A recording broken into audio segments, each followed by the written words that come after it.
பொங்கலுக்கு என்ன கிஃப்ட் கொடுக்கலாம் அப்படின்னா பெருசாக கொடுக்குன்னு சொன்னால இந்த ஃபேன் தான் இன்றைக்கி உங்களுக்கு கிஃப்ட்டு பொங்கலுக்கு. எப்படி தான் இன்னொரு 12 நாள் இருக்குது.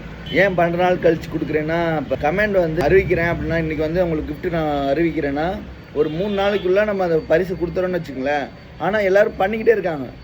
அந்த பரிசு முடிஞ்சோ அந்த பரிசுக்காண்டி பண்ணிக்கிருக்காங்க. அவங்களுக்கு முடிஞ்சானு தெரியல, ஆனால் அவங்க பண்ணிக்கிட்டு தான் இருக்காங்க கமெண்ட். அதனால தான் இந்த இது வந்து கொஞ்சம் பெரிய கிஃப்ட்டு தான்.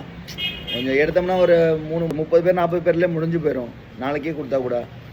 ஆனால் அது ஒரு 10 நாள் இருக்கட்டும், ஒன்றும் பிரச்சனை இல்லை. கடைசியாக எப்படி சொன்னால் 12ஆம் தேதி அதை கொடுத்துக்கலாம். 12ஆம் தேதி இந்த கிஃப்ட்டு வந்து உங்களுக்கு கிடைக்கும்.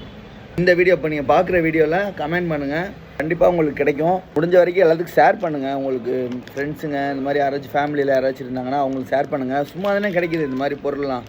அப்போ நீங்கள் ஷேர் பண்ணால் அது வந்து அவங்களுக்கு கிடைக்க வாய்ப்பு இருக்குல்ல, அதுக்கு தான். 3 நாளைக்கு 3 ப்ரைஸ் வச்சுக்கலாம். அடுத்த கிஃப்ட்டு வந்து அடுத்த வீடியோவில் வரும். இந்த 3 கிஃப்ட்டு வரும். ஆனால் 3 கிஃப்ட்டுமே பார்த்தீங்கன்னா 10 நாள் கழித்து தான் நாங்கள் கொடுக்க போகிறோம். அதனால் உங்களுக்கு டைம் இருக்குது. நீங்கள் எப்போ வேணாலும் பார்த்தீங்கன்னா கமெண்ட் பண்ணிடுங்க, மிஸ் பண்ணிடாதீங்க. கரெக்டாக வந்து பார்த்தீங்கன்னா நம்ம 10ஆம் தேதியிலேருந்து கேம் யார் யாருக்கு விழுந்துருக்கு அப்படின்னு சொல்லிட்டு ஆரம்பிச்சிடலாம்.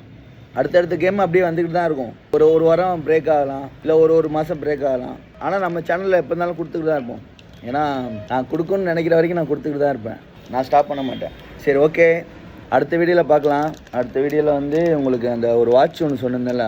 ஏன்னா பசங்க மட்டும் தான் பார்க்குறாங்கன்னு நினச்சேன். இல்லை, லேடிஸ் நிறைய பேர் பார்க்குறாங்க. ஏன்னா அவங்களுக்குள்ளே ஏதாச்சும் பொருள் கொடுக்கணும்ல இல்லையா, அதனால தான் அவங்களுக்கான இந்த வாட்ச்சு இந்த மாதிரி அவங்களுக்கு தேவைப்படுற ஐட்டம் மட்டும் கொடுக்கலான்னு இருக்கேன். எல்லோரும் கலந்துக்குங்க, கண்டிப்பாக ஜெயிக்க வாய்ப்பு இருக்குது. ஏன்னா இப்போ நேற்று ஒருத்தருக்கு விழுந்துச்சு 99, அதுக்காண்டி தான் சொல்கிறேன். சரி, ஓகே, பாய்.